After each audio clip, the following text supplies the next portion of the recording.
I feel like the concept of beauty and beauty standards that we see today is something that I've had on my mind a lot lately, and especially within the last few months. It's something that has been coming up for me again and again and again. And it's just really resonating with me. And so I thought I should definitely make a video about it. So my main point here, I will start off with my main point. So my main point here is that our vision, our conception, our understanding and interpretation of beauty is extremely, extremely, extremely limited in this day and age.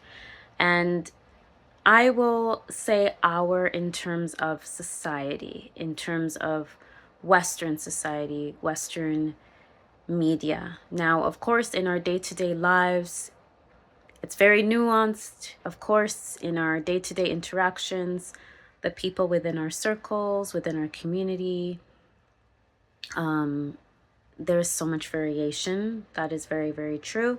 But I'm just talking on a large scale, generally.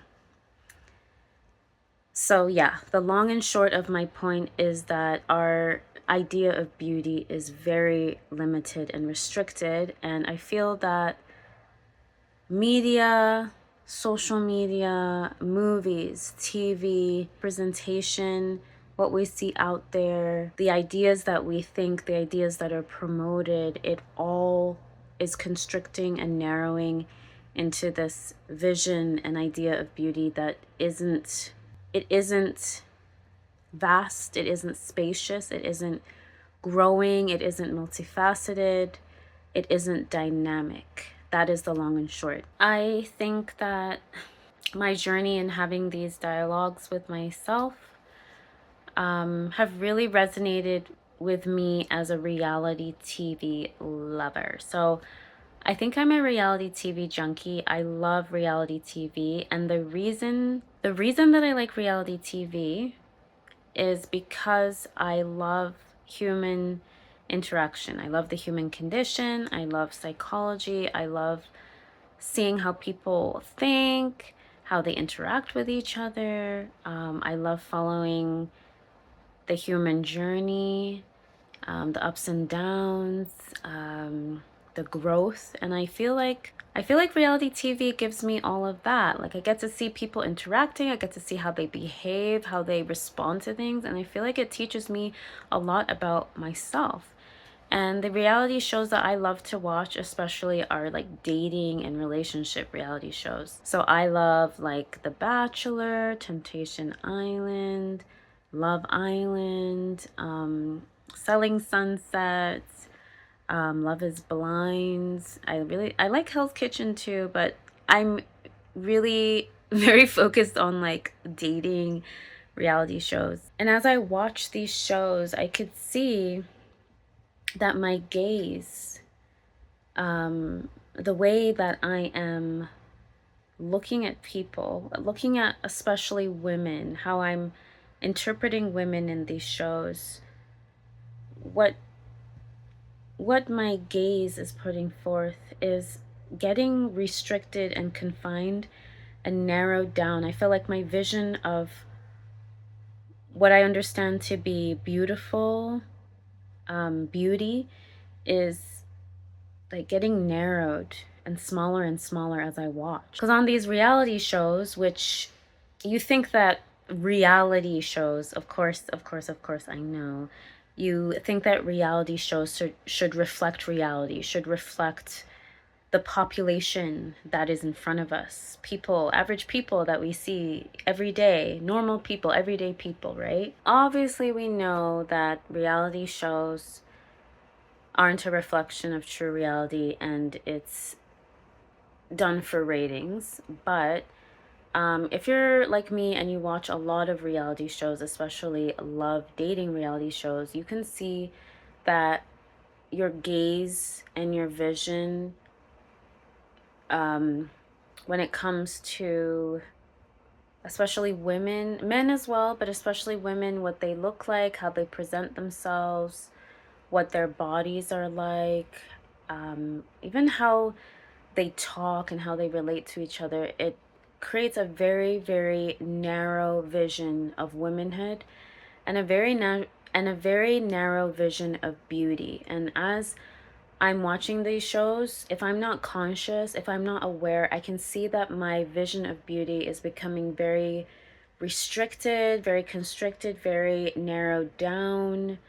Um, it's hardening and it's becoming rigid, such that I'm almost expecting my gaze is gearing me to see women, to see beauty as this one way, as a specific body type, as specific hair, as specific eyes, as specific curvature or plumpness of lips, of butt, of boobs.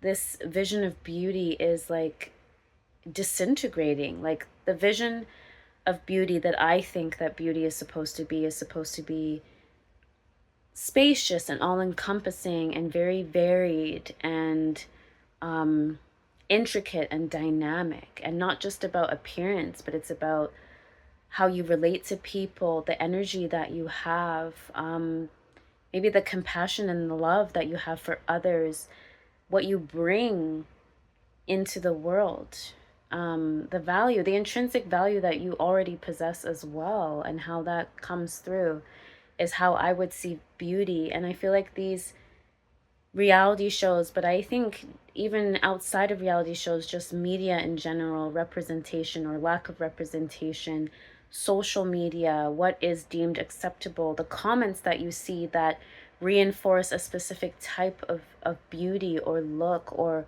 way that women especially are supposed to be, it just restricts and narrows everything down. And I think it's really important for us to be conscious and critical and to catch ourselves when we see, when we think, and we see ourselves aligning with a particular vision of beauty, when we can see ourselves perhaps being judgmental of the way that somebody looks like or how we look because they're not a specific size, because their features are bigger or smaller than they're supposed to be, because their features are bigger or smaller than some specific standard. It's really important for us to be conscious, and when we are having thoughts that are very much geared towards a specific idea or ideal or vision of beauty, to catch ourselves and be like, well, what is making me think like that? What is making me judge this person? What is making me think that this person is more appealing or more beautiful than the other? And of course, I know that we all have preferences for what we deem beauty, for what we deem beautiful, but I would like to put out there that a lot of our preferences have been constructed and geared and structured by society, by media, by something outside. We haven't always had a chance for our own idea, our own authentic vision of beauty to rise forth, because what we see out there through media is largely constructing and narrowing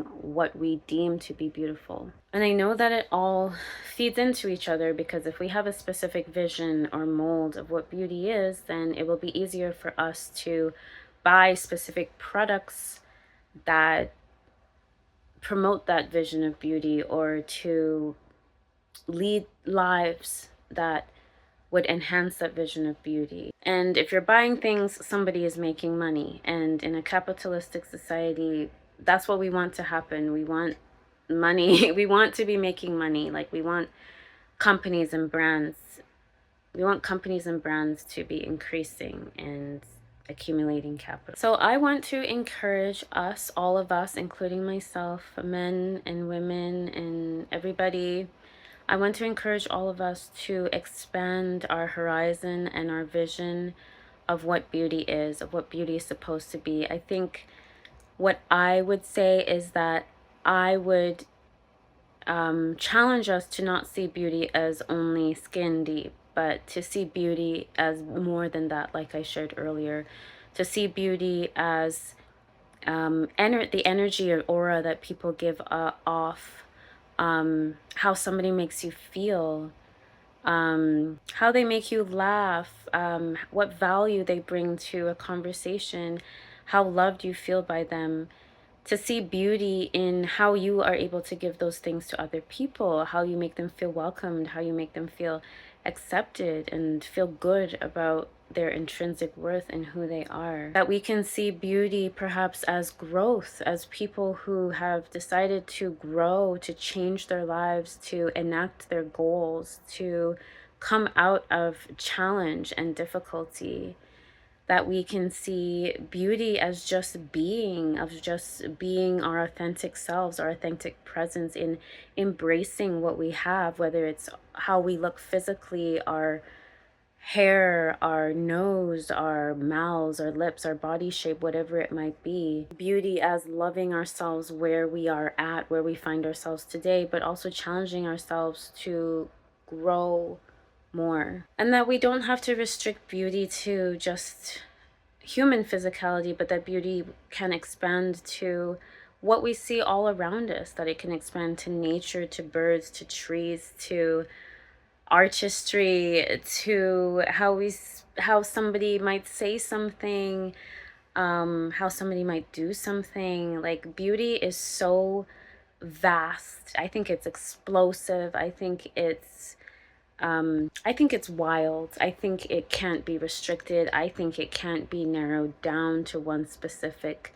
set of ideals or standards. And I think that's why I feel it's quite sad at how narrowed in and how rigid and how focused the media wants to present beauty, because I think it is really, really just putting everything into a very, very tiny shaped box. And so perhaps it's not necessarily about decentering beauty, but maybe just expanding what beauty actually is and allowing it to exist in so many different forms, not just a physical representation or presentation of it that is very structured and strict and rigid and set, but maybe looking beyond the physical, maybe beauty that is here and in the air and around, and not necessarily something that you can see, but something that you can feel, something that makes you feel more alive, feel more human, feel more yourself, feel more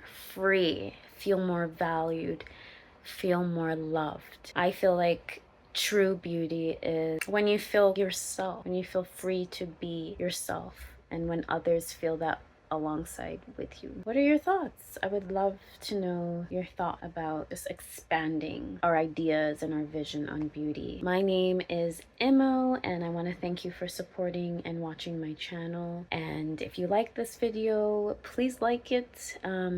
Liking the video pushes it into the YouTube algorithm, and it lets more people have access to it. And please engage. Let's have a dialogue together. Please comment and subscribe. Thank you for watching, and I'll talk to you again soon.